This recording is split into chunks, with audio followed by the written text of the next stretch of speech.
Hello, welcome to my YouTube channel today. My channel is usually about my 8088 motherboard project.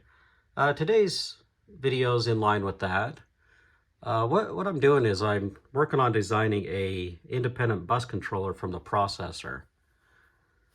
The reason for this, there's two reasons. One is I've got these V20 processors that are 16 megahertz. And I've also got 8086 and V30s that are 16-bit external bus. And I need this to communicate with the ISA bus. For the V20, it needs to slow it down to closer to 4.77 megahertz. And for the V30 and 8086s, we need to communicate correctly with the ISA bus. If any of you are familiar with the 16-bit ISA bus, it's not a direct extension off the 8086 processor.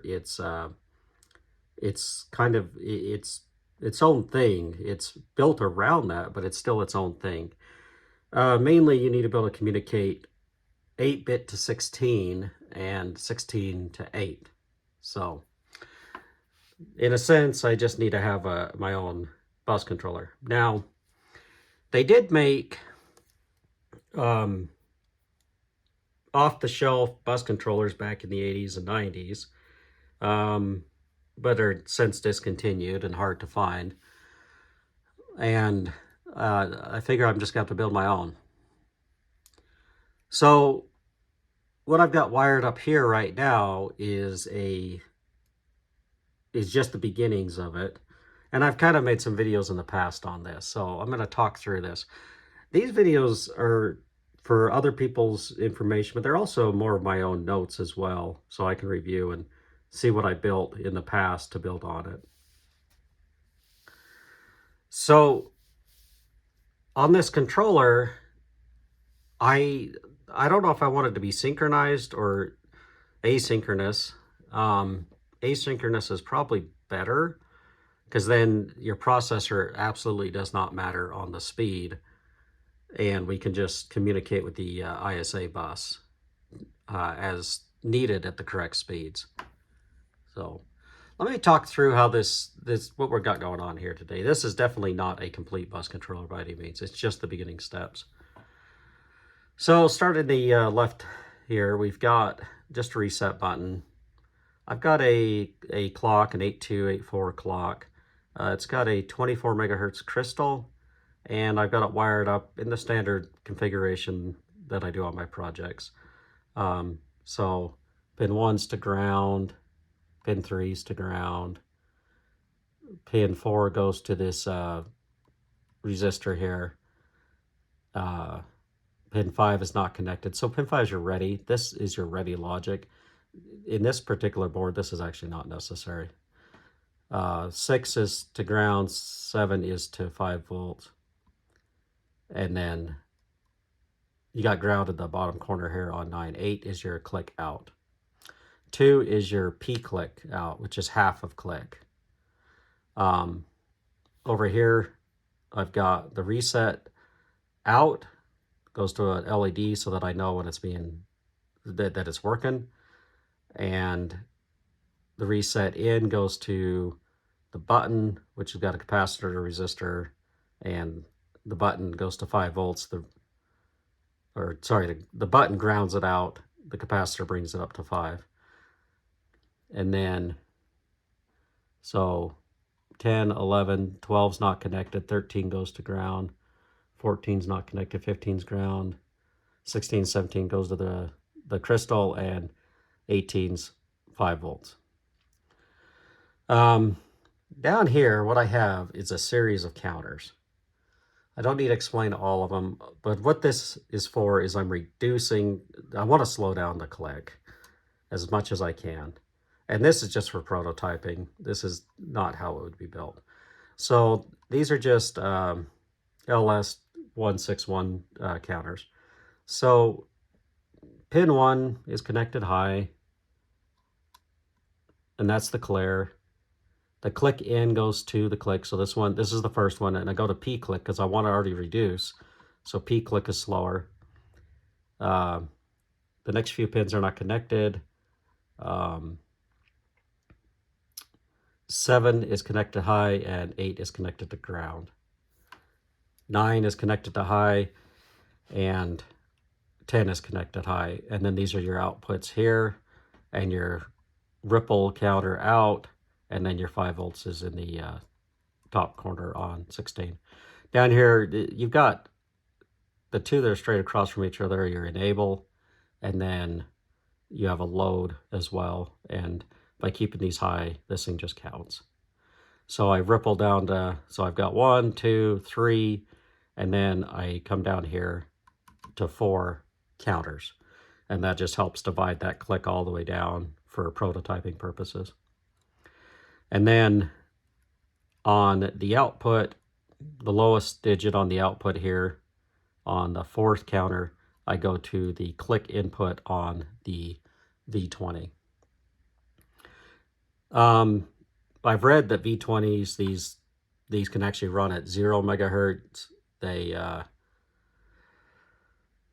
It seems like if I tried to do a manual button with a 555 timer, and just by pressing the button and try to walk through the cycles, it didn't work. It just glitched out too much. And so I did need a steady clock pulse, it seemed like, but I got it pretty slow.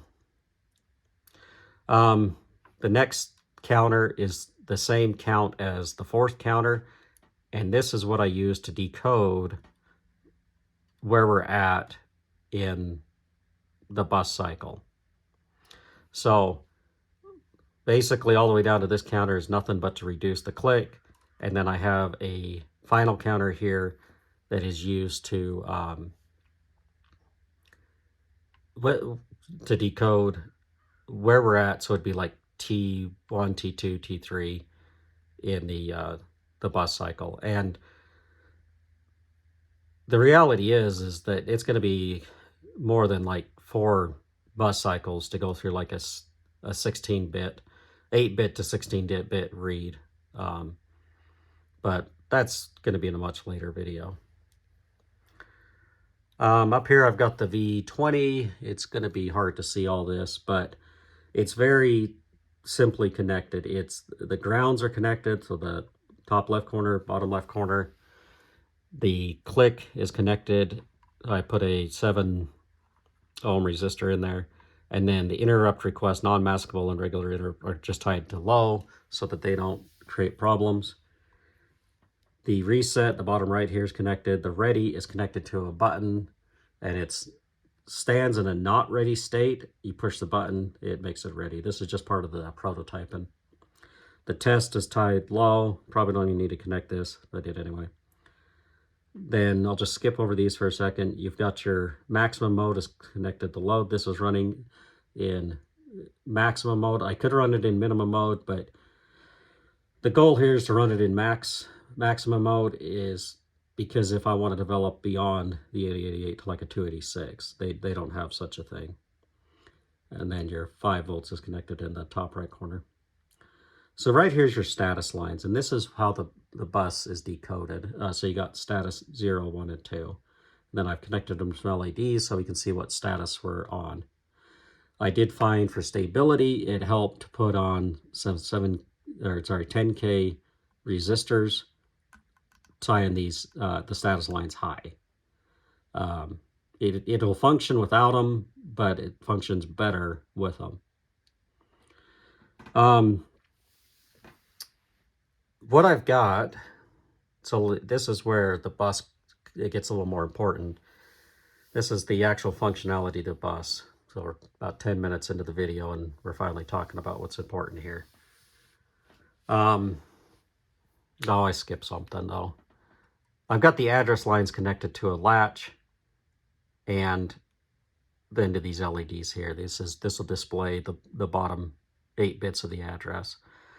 And the data in, there is no data transceiver, but by default, I've got some resistors on here tying it to 90, which is nope, no opcode. So this thing can just cycle forever in no opcode and the address will just count up. All right, so right here, these 3 chips are what are the makeup, the beginning of the bus controller. I've got an LS138 here, and the status lines are tied into it. So we've got 0, 1, and 2 connected to the inputs on the LS138. And then the output on so you've got your outputs 0 through 7. The 7 output goes to the reset of this counter here.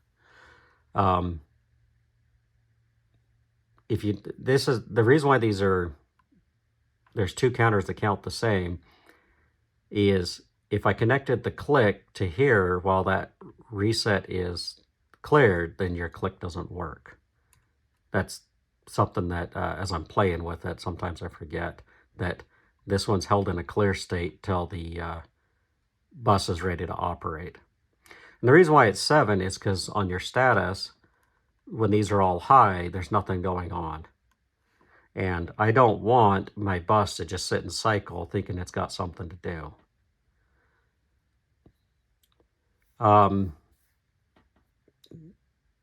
Also, when these drop, I want the to be, because you could just leave this so it's just cycling, but it does nothing. But I want it to start at, I want the counter to start at 0 when these drop, when these change. And that's why this is here. Maybe I'll figure out some better logic later on this particular reset line. So the outputs go into another LS138. So, and this is just for counting. So you got your 0 through 7, and these are going to count up with the clock. And this is synchronized to the system clock. This is actually one of the hardest things that I've had to figure out over the years, is how do you generate the ALE signal? And that's what we're doing today, is generating the ALE signal to latch the address, because it's only available on the bus during the first and maybe partially into the second of the clock clicks when it starts a bus cycle. So as it counts up, these are gonna be all high, but they're gonna drop down at 0, 0, and it's gonna move up. And when it hits the output, so 0, 1, it's gonna go through this inverter here, this LS04, and raise the latch to high, which is gonna latch the address. This is the only thing that has to be synchronized from what I can tell. Everything else can be asynchronous, and that's everything else would be on this particular design. We've got the other thing though is as this counts up, so we get our latch, but we want it to stop latching, because as long as this clear is enabled, it's going to keep counting, and it's going to then start over and start over and start over. So connected to the output 7, and I think I can put it about in any of these positions here. This is going to drop low, and it goes to the enable of the LS161 and stops counting. So it basically counts up 8 steps and stops. It could probably be put over here. I had it over here in a few tries. I put it here. It was just seemed like put it up, give it kind of time to think. Also, I was moving the clock speed around, and that's I can go into that here in a little bit, but so let's demo this. So ready is tied low, button will pull it high. So what should happen is when you turn this on, it should display the first address, and the bus is going to be waiting, and the processor is basically waiting for code. And let's see if it works. One other thing is I did put this button here, and this will toggle between the actual clock output, run this at full speed, or the reduced clock output and run it at a slower speed. So right now it should be in the slower speed. Okay, so I just turned it on. Your status lines, status 2 is high, 1 and 0 are low, which is it wants to retrieve code. And you can see the address is displaying F0, and it would actually be 4 Fs and a 0. We just don't have those connected. So what happened was it dropped. The reset was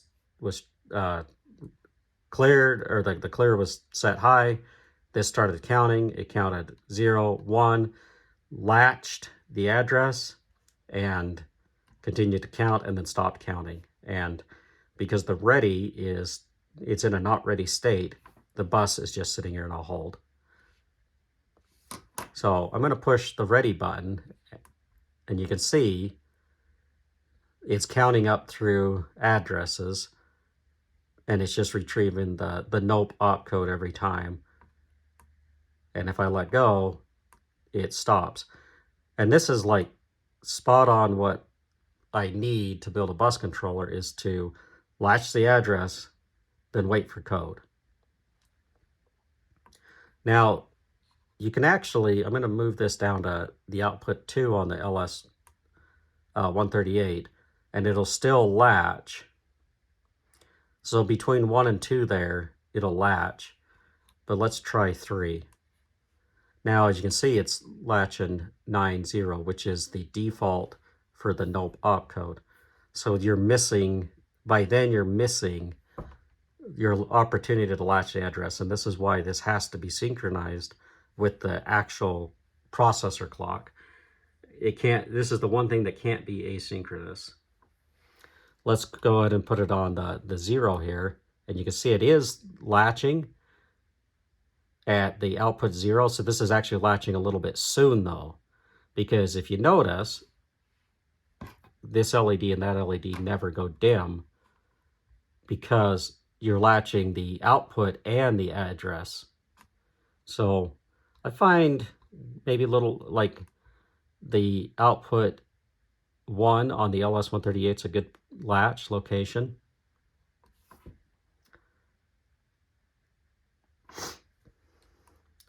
Now, one thing, I'm going to get a little sidetracked here for a second.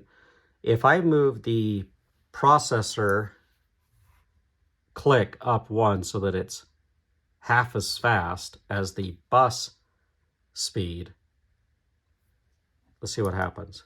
Okay.